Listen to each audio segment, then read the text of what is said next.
What's going on, Savages? Let's get into the 5 science-backed strategies Rebel Wilson used to lose the weight and keep it off so far. This is part 2 of a 2-part video. I've linked part 1 below. Part 1 includes the first 2 strategies, so go and watch that below if you haven't already. Strategy number 3, she leveraged her own psychology around losses, or how we think about losses. Our brains have been proven to value what we think we'll lose way more than what we think we might gain from an activity. So Rebel, for example, has talked about this on a few interviews, but the main trigger for her to want to go on a fat loss journey is because she wants to get knocked up. No, truly, she wants to have a baby. I feel like getting knocked up is something Rebel would say, so I'm like channeling my Rebel. She went in to go see her fertility doctor. Her fertility doctor kind of looks her up and down and says, you know, Rebel, you're gonna have a much better shot if you're healthier. And initially, she took a lot of offense to that statement because she always thought of herself as healthy. But after she started looking into the research as well as the outcomes for mom and baby, she started to realize that her doctor was right. Here's the deal. Pretty much all the psychological research on why this was so motivating for Rebel works like this. We're in our little status quo bubble. Things are fine. Rebel is fine. She's producing movies. She's making tons of money.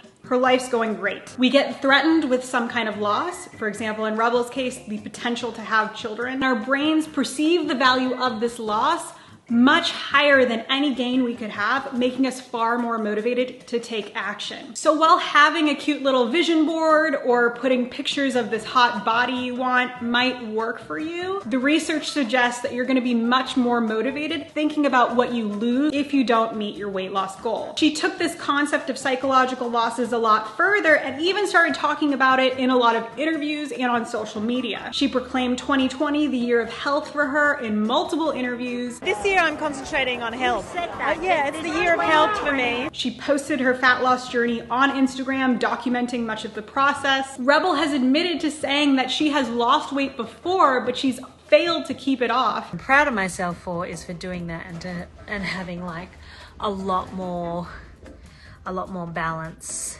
now. And so by posting on Instagram and being very public about her goals, she knew that if she failed, she would be really embarrassed. The takeaway here is that if you know you need to lose weight and you've just not felt motivated, start thinking deeply about what you will lose if you don't take action to start losing the fat today. Are you in a situation where you feel like you're losing out on romantic opportunities or you're losing out on business opportunities because of your size? I know we live in this idealistic world where we like to think that all people are treated equally, but that's just not true based on a lot of research. People have biases and make judgment calls. All these things are very real, and these losses will be far more motivating to you than opening up Instagram and looking at super motivating bodies and saying, oh, I want to like be motivated to be like them. Like that doesn't work as effectively as thinking about what you will lose. Strategy number 4, she set a deadline and a specific numeric goal. She wanted to get to a certain weight by the end of the year. I put a goal weight on there because,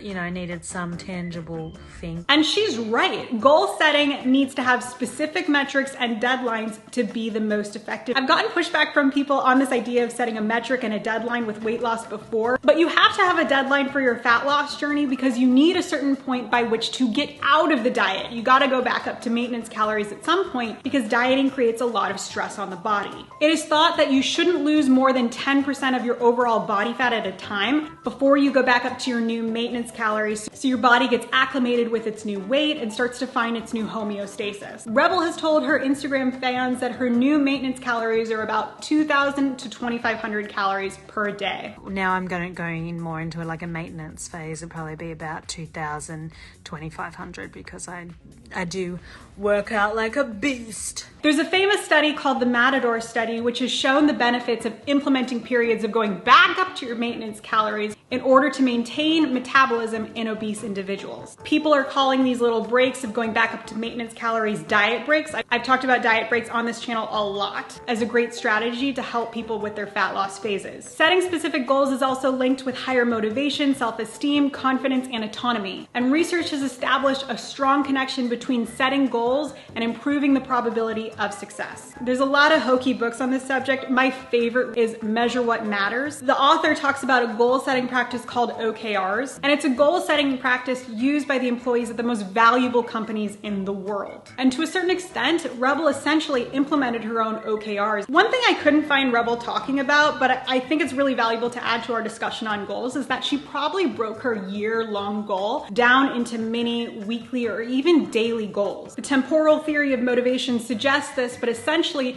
the shorter period of time to the deadline of achieving the goal, the more motivated you will be. So for example, when it comes to fat loss, someone at Rebel's size in the beginning could have aimed to lose about 2 to 3 pounds a week, probably slowed down to about 1 pound or a half a pound per week. You can skip ahead to strategy number 5 here, but I felt like it's worth sharing. But I personally have a practice I call wins and learnings each night, where I literally put a 15-minute block on my calendar where I write down all my 5-year goals, and then every single day at that time, I write down all the things I did that day to get to those goals, all my wins, as well as all my learnings. What are all the failures I had? I reframe those failures as learnings so that I can make sure that I don't make those mistakes the next day. I think a lot of us, when we're on fat loss journeys, we tend to get discouraged when we go off the rail or we eat something we think we shouldn't eat, but it's all just a learning opportunity. You're learning your body. It's important to have respect for your body in the process. And so it's not a failure unless you fail to learn. Aww. Strategy number 5, she currently engages in something fat loss researchers call self-monitoring to keep the weight off. There was a systematic review done in 2020 in 294 individuals where they followed all these people who had lost a significant amount of weight, and they wanted to see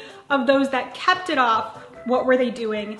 And those that didn't keep it off, what were they doing or not doing? What they found is that a lot of the people that had regained all the weight they lost had essentially stopped engaging in self-monitoring and goal setting. Self-monitoring activities would be things like continuing to restrict carbs if you use keto to lose the weight, continuing to intermittent fast or track calories, using a food scale, weighing yourself. It could be just one thing or a combination of things. On the flip side, pretty much all the people that managed to keep the weight off continued to engage in some self-monitoring practice. So for example, Rebel is still aware of her caloric intake. She aims to eat at about 2,000 to 2,500 calories a day. Maybe she eats similar things every day, so it's easy for her to know that she is still eating 2,000 to 2,500 calories a day. We don't know, but what we do know is that she's overall aware that she's making sure that she's eating at her maintenance calories. She has also talked about how she still weighs herself about once a month, which is another form of self-monitoring. Anecdotally, I've been through a weight loss phase, and to maintain the weight loss, I do still engage in a lot of those practices of self-monitoring that I did during the diet,